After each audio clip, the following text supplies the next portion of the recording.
चलिए जी, government job की तैयारी कर लेते हैं। इंग्लिश को लेकर कोई भी एग्जाम आए, मोस्टली ऐसे सेंटेंसेस पूछे जाते हैं। ये हैं कॉमन एरर, सेंटेंस इंप्रूवमेंट या फिर स्पॉटिंग एरर। जी हाँ, ऑप्शन मिलेंगे आपको 4 या 5 ऑप्शन मिलेंगे। यानी कि इस पार्ट में कोई प्रॉब्लम होगी, इस पार्ट में, बी में, सी में, डी में या फिर नो एरर। तो जी गलतियां ढूंढते हैं कहाँ प्रॉब्लम होगी। मैं थोड़ा सा आसान कर देता हूँ आपके लिए। टेंस को लेकर यानी कि वर्ब को लेकर यहाँ कोई ग्रामेटिकली मिस्टेक है और वो ग्रामेटिकली मिस्टेक आपको ढूंढनी है। देखिए जी, आप कल कितनी गलतियां ढूंढ पाते हैं। आपके 7 सेंटेंसेस हैं यहाँ, 7 में से कितने मार्क आप ले पाते हो, ये डिसाइड करेगा कि इंग्लिश में आपका हाथ कितना ठीक है। तो जी तैयारी कर लेते हैं, कुछ ना कुछ सीखेंगे, बढ़िया तैयारी होगी। मोस्टली सेंटेंस ऐसे आते रहते हैं। चलिए जी पॉइंट पर आ जाते हैं, काम की बात कर लेते हैं। तो इस सेंटेंस पढ़ते हैं, Prayag and Prague used to walk. आपको ये पता है कि यूज्ड और टू आ जाता है तो उसके बाद फर्स्ट फॉर्म आती है यूज्ड टू, मॉडल के लिए यूज्ड टू, और टू उसके बाद वर्ब की फर्स्ट फॉर्म होती है। सही है। Work for almost 12 hours in the factory, they are working earlier, no error. चलो जी देखिए कहाँ प्रॉब्लम है। कमेंट में लास्ट में जरूर आपने अपना स्कोर बताना है कि 7 में से आपके कितने आए हैं।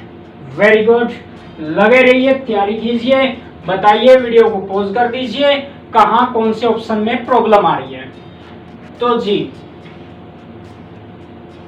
यहां मैं आपको बता देता हूं, आपने आंसर ढूंढ लिया है, आपने मैच करना है। जी हाँ, तो इसके प्रॉब्लम में डी ऑप्शन, यहां आर के प्लेस पर वर आएगा। वर आएगा, क्यों आएगा? यूज टू वर्क, काम किया करते थे ये प्रयाग और प्राग, ऑलमोस्ट 12 आवर्स इन फैक्ट्री में, दे वर वर्किंग अर्लियर, अर्लियर कर दिया करते थे, शुरू में पहले जल्दी काम निपटा दिया करते थे। पास्ट का जो सेंस है वो चल रहा है, वो आर में नहीं आएगा, इसलिए वर आएगा। वेरी गुड, आई होप आपका सेंटेंस सही होगा, करेक्ट होगा और आपने सीख लिया होगा। जी हाँ, तो प्रैक्टिस करते जाएंगे, एक्सरसाइज करते रह जाएंगे। जैसे जितनी ज़्यादा एक्सरसाइज करते जाएंगे आपके सेंटेंस है उतनी ज़्यादा इम्प्रूव हो जाएंगे, कोई प्रॉब्लम नहीं आएगी। हाँ जी, नेक्स्ट है, pressed by his students, press दबा दिया गया हिज स्टूडेंट्स द्वारा। The principal suddenly said that I am in no way responsible for the quarrel, no error. बताइए जी, वेरी गुड, दिमाग लगाइए, कौन से पार्ट में कहाँ प्रॉब्लम है। आपको वर्ब को लेकर प्रॉब्लम बतानी है, टेंस को लेकर प्रॉब्लम बतानी है, बहुत आसान है। पार्ट ऑफ स्पीच में मोस्टली ऐसे प्रॉब्लम दी होती है।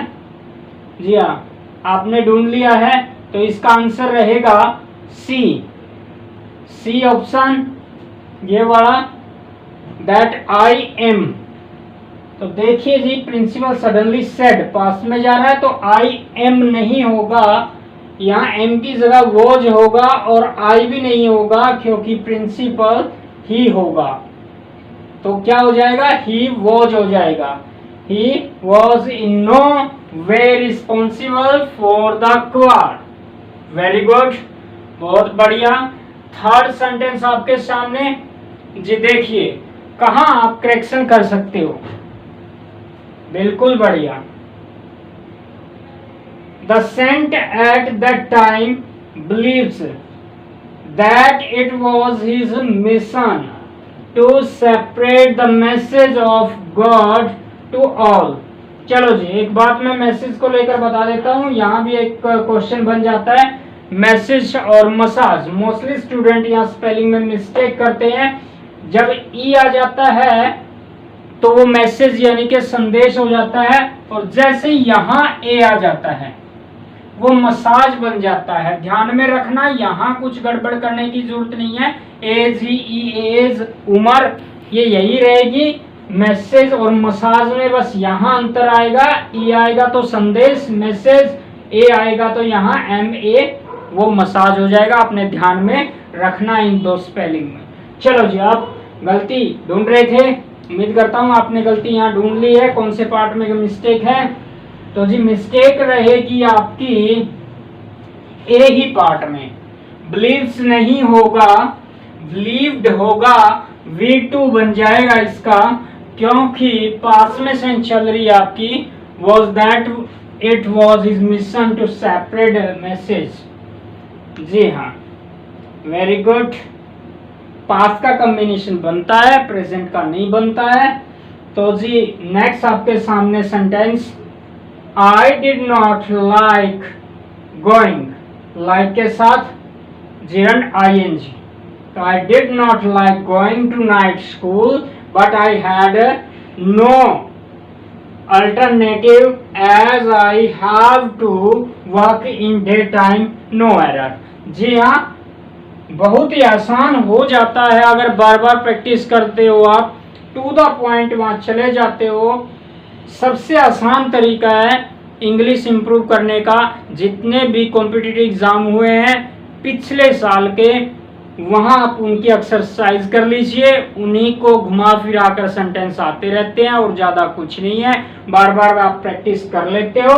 अगर इंग्लिश थोड़ी बहुत अच्छी है तो आप समझ पाते हो कि क्यों आया। अगर आपको इंग्लिश इतनी ज़्यादा अच्छे से नहीं आती है, लेकिन आपको ध्यान में रहता है, याद रहता है कि वही रूल है जो मैंने उस टाइम प्रैक्टिस की थी, और तब भी आप अंदाज़ा भी बिल्कुल सही से लगा पाते हो। अंदाज़ा वही लगाएंगे सही जो प्रैक्टिस करते हैं। तो जी आपने मुझसे जुड़े रहना है, प्रैक्टिस करते रहना है। अगर चैनल पर नए हो तो प्लीज चैनल को सब्सक्राइब कर दीजिए, लाइक कर दीजिए, शेयर कर दीजिए और ढेर सारे कमेंट कीजिए। जी हाँ, तो इसके जो पार्ट में प्रॉब्लम रहेगी वो डी पार्ट में प्रॉब्लम रहेगी, क्योंकि यहाँ हैव के स्थान पर हैड आ जाएगा पास्ट के लिए। आई डिड, यहाँ डिड हो गया। नॉट लाइक नहीं करता था नाइट स्कूल के लिए, बट आई हैड नो, मेरे पास कोई अल्टरनेटिव नहीं था क्योंकि मुझे जाना पड़ता था वर्क, डे टाइम में वर्क पे जाना पड़ता था। यार हैज टू हैव टू जाना पड़ता है, तो हैड टू हो जाएगा। Very good. फिफ्थ सेंटेंस आपके सामने, the enemy between. Very good, बहुत बढ़िया। बिटवीन का एक और कंसेप्ट है, सिंपल सा, सबको आता है, स्कूल में भी आपको आ गया, वैसे बताने की जरूरत नहीं है, थोड़ा सा रिवाइज कर लेते हैं, कोई बात सामने आ जाती है तो। बिटवीन दो के बीच में बात होती है तो टू ग्रुप्स हो गए हैं, ये बिल्कुल सही है। अगर यहाँ अमंग आ जाता तो दो से ज्यादा के बीच की बात होती, तो इस बात को भी ध्यान में रख लेंगे। बिटवीन होता है दो चीजों के बीच की बात होती है बिटवीन, और अमंग जो होता है वो दो से ज्यादा के बीच की बात होती है। जी हाँ, the enemy between the two groups, enemy between, enemy नहीं आना चाहिए, एनमिटी आना चाहिए। एक मिनट में चेक कर लेता हूं सेंटेंस में कोई दिक्कत ना आए। वेरी गुड, एक मिनट लगे थे। Enmity, MITY, MITY